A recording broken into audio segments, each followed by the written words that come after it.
Headline reads in the Daily Record, which is a local publication, media publication up there. Secret firm handed £500,000 of public money after Scottish enterprise gagging order. Okay, and it reads, a private company given almost £500,000 of taxpayers' money have been allowed to remain anonymous under an extraordinary deal agreed by the Scottish enterprise, which is a Scottish government's business Quango. Scottish enterprise have refused to name the firm who received payments totalling £475,989 over the past 3 years after signing a gagging order. The agency have claimed the deal had to be kept secret so as not to prejudice the company's commercial interests, a Sunday Mail investigation into the Quango can reveal. Our probe also uncovered huge sums of public cash handed to Ineos, owned by the UK's richest billionaire Jim Ratcliffe, and a bra tycoon, Michelle Mone, ex-husband Michael, for his now defunct lingerie firm Pendulum Apparel. Ineos received £14.1 million between 2014 and 2017, while Mone received £17,000 before his firm went bust with a huge debt. Other companies have been awarded multi-million-pound grants include online retailer Amazon. Well, they need plenty of money, obviously. Italian arms firm Leonardo MW and drinks giant White Mackay. Our investigation can now also reveal Scottish Enterprise's newly hired chief executive, Steve Dunlop, was criticised for his part in a £34,000 junket to the French Riviera while director of regeneration at Newcastle City Council in 2005. He took over earlier this year from Lena Wilson, who would have signed off the deals we highlight today. So Lena Wilson was the ex-Scottish Enterprise CEO. She was criticised for taking a £70,000 second job on top of her £210,000 salary, as well as spending thousands on limos during a US trip. Opposition politicians have reacted furiously to our revelation on the secret deal, questioning whether Scottish Enterprise have something to hide and demanding transparency. Scottish Conservative Enterprise spokesman Dean Lockhart said, "This is utterly unacceptable. Scottish Enterprise cannot hide six-figure grants behind a veil of secrecy. It should be transparent about all funding decisions so they are open to public scrutiny. Firms should not be getting taxpayers' money on the condition of a confidentiality agreement." Well, I think that's obvious. If Scottish Enterprise don't provide transparency, taxpayers will have every right to suspect they have something to hide. It goes on. Scottish Labour economy spokesman Jackie Bailey said, "This is an extraordinary admission. This is public money and there has to be the highest standard of openness and transparency. I would urge Scottish Enterprise to come clean and tell us who they have given almost £500,000 to." Scottish Liberal Democrat leader Willie Rennie also criticised the arrangement. He said Scottish Enterprise need to be utterly transparent as to who is on the receiving end of the government funds. The public will be rightly sceptical that there can ever be a good reason for keeping the recipient of almost £500,000 of taxpayers' money hidden. The secret deal has come to the light as a result of a Freedom of Information request submitted by the Sunday Mail. We asked for a full list of grants and loans given to businesses over the past 5 years. But Scottish Enterprise told us some of the information we had requested could not be released because for some companies we have confidentiality agreements. When pressed to reveal details, the agency claimed just one firm were involved and admitted they had been given $475,989 between 2015 and 2017.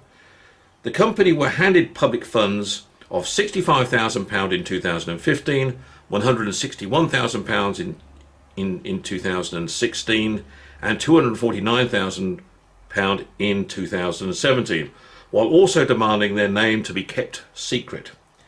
A Scottish Enterprise spokesman said there is a confidentiality agreement due to the sensitive and confidential nature of the specific projects we are supporting.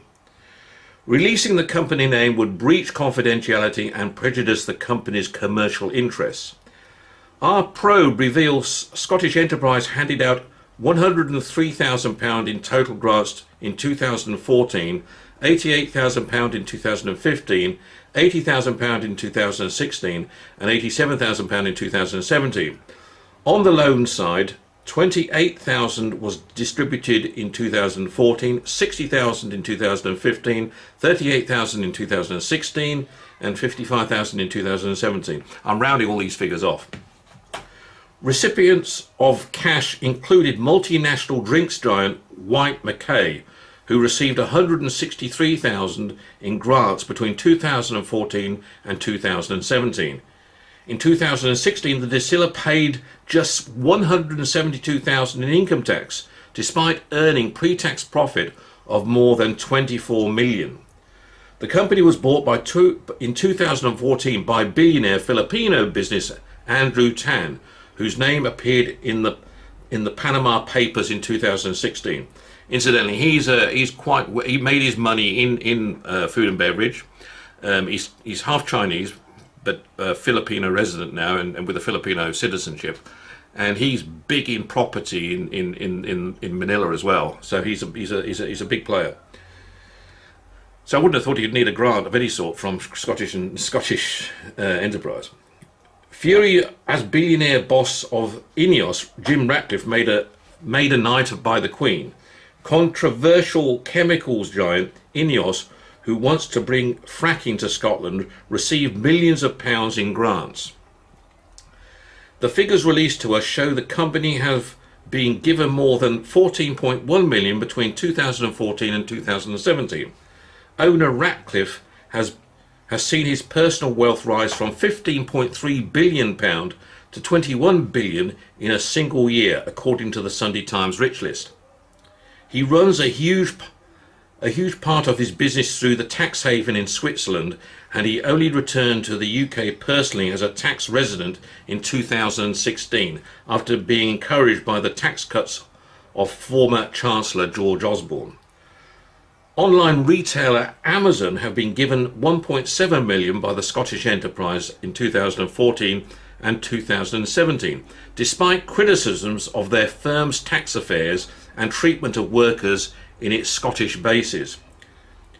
Craft brewer Brewdog were given £1.8 million and accountancy grants, and accountancy giants KPMG were handed £1 million. Italian arms. On a smaller scale, Scottish Enterprise gave Pendulum Apparel £11,000 in 2015 and £6,400 in 2017. The firm were liquidated in late 2017 with losses of £630,000. Scottish Enterprise have been forced to write off £94.9 million they ploughed into failed ventures over the last 10 years. Some of the biggest losers have been renewable energy companies who were given big grants and loans. A total of £15 million went to Aquamarine, an Edinburgh wave power firm who created trading in 2015. Another £16 million was lost in 2014 to Pelamis, also a tidal energy company, who folded. Scottish Enterprise named Steve Dunlop as their chief executive in April, 6 months after the departure of Lena Wilson, who headed up the Quango for almost 8 years. So I'm just reading if there's any more here. Oh, there is. Lena Wilson, oh, sorry, hang on, let me just...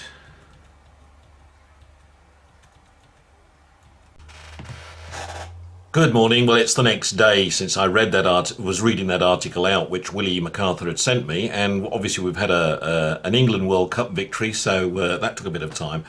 It was depressing me too much reading the very lengthy article that came from the Record, which is obviously very scathing on Scottish Enterprise and very concerning. You know, I've had not regular, but I've had some contact with Scottish Enterprise and the SDI over the last couple of years to try and get them to support our business proposal to support Prestwick Airport, bringing in overseas investment, obviously, and improving export opportunities through air freight, world's best practices, and getting that process to work more effectively and efficiently. And we didn't get any luck with getting any funds from Scottish Enterprise and had to fund it ourselves over a period of time. And that was just many trips up and down to Scotland, staying in hotels, visiting various people up there, and obviously making lots of contacts with people in the Middle East, in the Far East, and in Africa, which obviously also cost money. But we got to a point where it wasn't just Scottish Enterprise who didn't seem to be too bothered. Nobody seemed to have an appetite for progressing with Prestwick Airport anyway, or progressing with export sales opportunities in other parts of the world with Scottish products. So the whole thing seemed to be dying down. Incidentally, Scottish Enterprise and the SDI, their view on why they didn't feel they wanted to invest in us and our skills and knowledge, as we have people who actually live out in these communities, they felt they have 600 people working already in embassies around the world. Therefore, they don't need anybody with our kind of skill to bring in the level of investment and expertise, because they can do it all themselves. I think the point is they haven't done it all themselves. They have failed dismally. And when I read articles like this, investing in busting up lingerie companies and then handing money over to the likes of Amazon and multi-billionaires who are some of the richest people in the world, I mean, to me, it doesn't make any sense. Why should taxpayers be handing over cash to people who have more cash than they know what to do with already? It doesn't make any sense. And especially when you can't see the benefits coming through in Scotland in these projects either. It is money being squandered. And yeah, that's all I really have to say. Talk to you again soon. Bye-bye.